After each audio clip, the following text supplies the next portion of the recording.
Tom and Claire's marriage was the kind of union that everyone admired. They had been high school sweethearts, partners who shared everything, from dreams of the future to silly inside jokes, and even their favorite late-night snacks.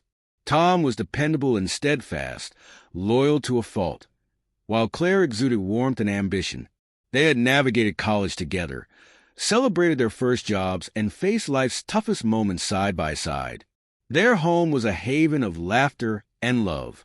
However, as Claire's corporate career began to soar, small, almost imperceptible cracks started to form in their seemingly perfect relationship. Tom, who worked in finance, had a predictable routine and always made it home in time for dinner. Claire, on the other hand, thrived in a demanding position at a rapidly growing tech company. Her role required long hours, frequent travel, and a high-pressure environment.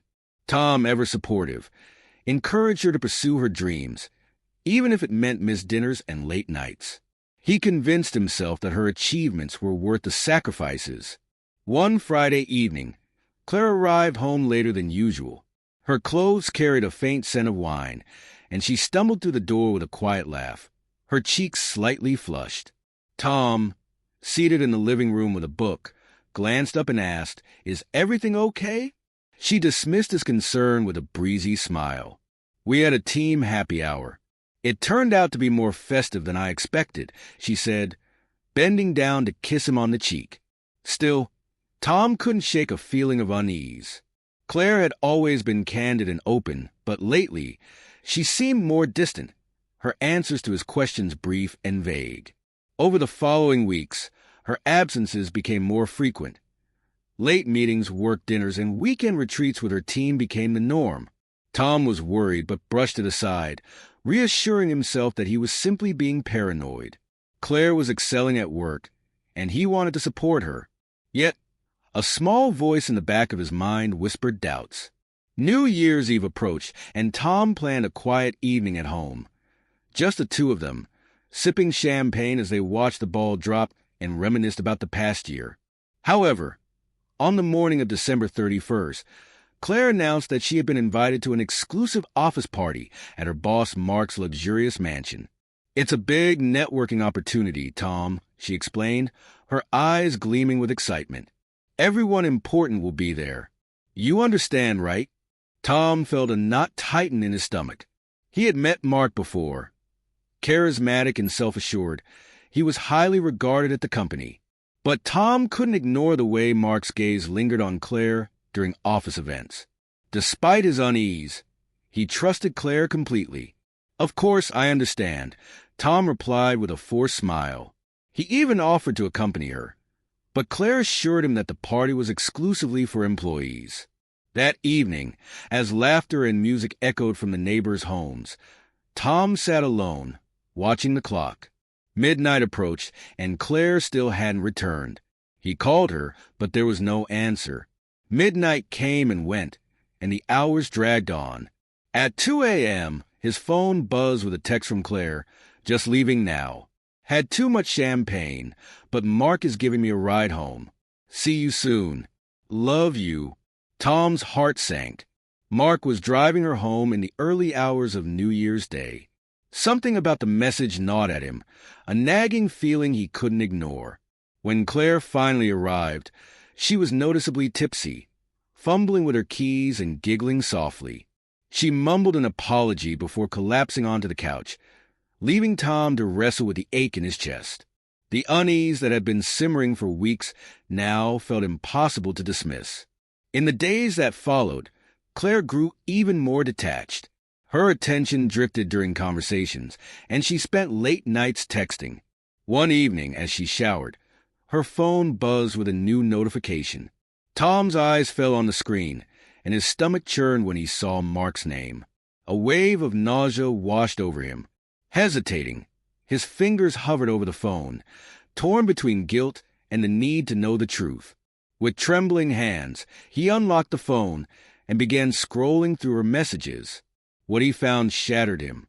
Mark's texts were filled with flirtatious comments and innuendos, and worse, Claire's replies showed. She not only entertained his advances, but actively fueled their exchange. One message read, "Last night was unforgettable. Let's make it happen again soon." Tom's chest constricted, and his heart fractured under the weight of the truth. The messages were brimming with intimate humor, clandestine rendezvous, and wistful phrases like, "I miss you." The realization struck him like a thunderous blow. Claire, the woman he had adored and trusted with all his being, was entangled in an affair with her boss. Setting the phone down, a cold and unrelenting determination began to take root within him. Claire had made her decision, and now it was time for him to make his own. Confronting her impulsively wouldn't suffice.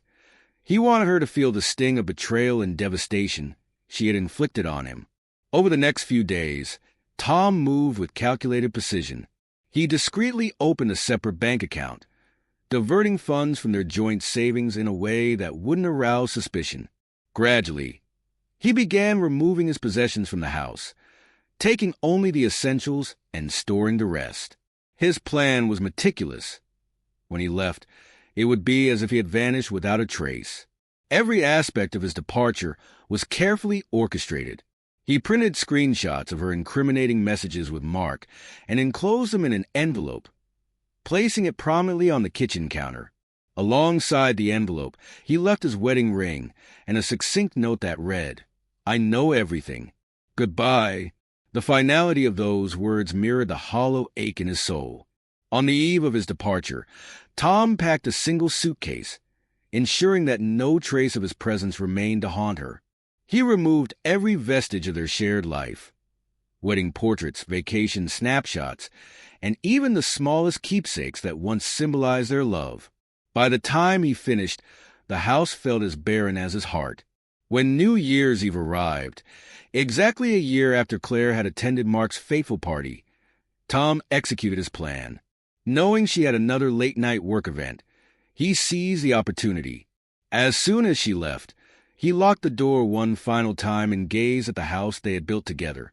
A bittersweet mixture of sorrow and grim satisfaction coursed through him as he walked away.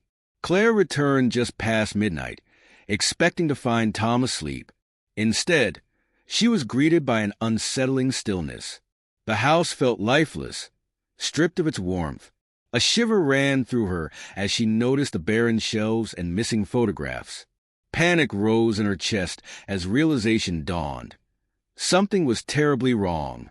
Her gaze fell upon the envelope on the kitchen counter.